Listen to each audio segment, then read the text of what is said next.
টকাৰ বাবে নাৰ্ছিং হোমে মৃতদেহ আনিবলৈ দিয়া নাই নেকি? তেনেহলে এতিয়া আৰু চিন্তা নাই। মাত্ৰ এটা ফোন কৰক, আৰক্ষীয়ে লৈ আহিব মৃতদেহ।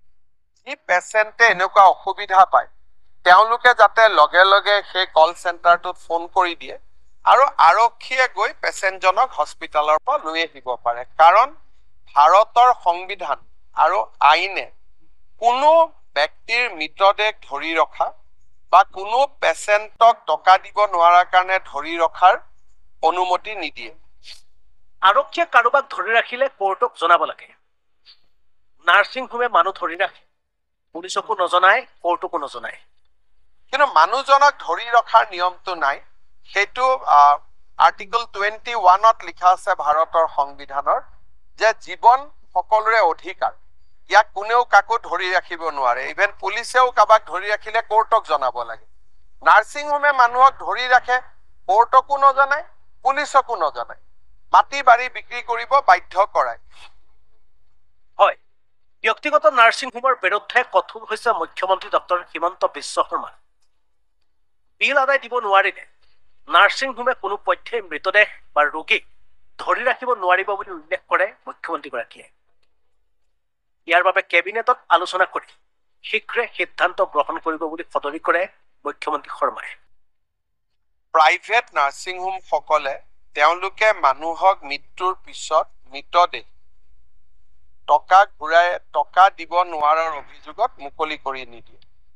দ্বিতীয়তে, তেওঁলোকে বহুত পেচেণ্টক টকাটো দিব নোৱাৰাৰ কাৰণে অতিৰিক্ত দিন নাৰ্ছিং হোমত থাকিবলৈ বাধ্য কৰায়।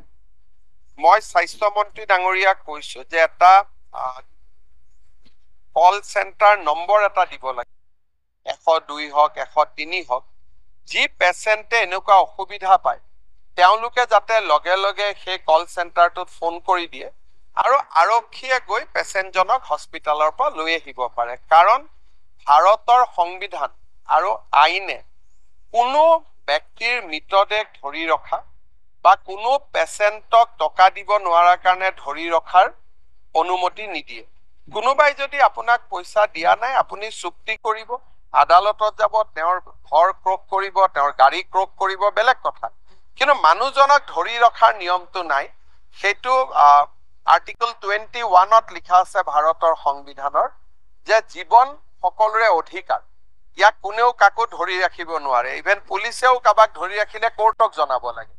নাৰ্ছিং হোমে মানুহক ধৰি ৰাখে, কোৰ্টকো নজনায়, পুলিচকো নজনায়, মাটি বাৰী বিক্ৰী কৰিব বাধ্য কৰায়। গতিকে এই বিষয়ে আমি চিন্তা কৰি আছো। আপোনালোকে ভাল খবৰ এটা পাব। 2 এদিনতে আমি ইয়াৰ ওপৰত এটা কেবিনেটত আলোচনা কৰি এটা সিদ্ধান্ত ল'ম, যাতে নাৰ্ছিং হোমত পেচেণ্ট আৰু ডেড বডি দুইটাক যাতে ধৰি ৰাখিব নোৱাৰে। টকা পইচা লাগিলে অহাৰ আগতে এডভান্স লওক, আমাৰ ক'বলগীয়া নাই। আৰু মইতো নাৰ্ছিং হোমসকলক সদায় কওঁ যে এনেকুৱা পেচেণ্টক আপোনালোকে ল'ব যোনে আপোনালোকক টকা দিব পাৰিব। দুখীয়া মানুহবিলাকক পেচেণ্ট হিচাপে আপোনালোকে নল'ব। পিছত অশান্তি হয়, আপোনালোকেও পইচা নাপায়, কাৰোবাক ধৰি ৰাখিব লাগে, মাটি কম দামত গৈ বিক্ৰী কৰি আহিব লাগে। গতিকে ব্যৱস্থাটো ভাল নহয়। এই ক্ষেত্ৰত আমি কঠোৰ সিদ্ধান্ত আমি ল'ব গৈ আছো।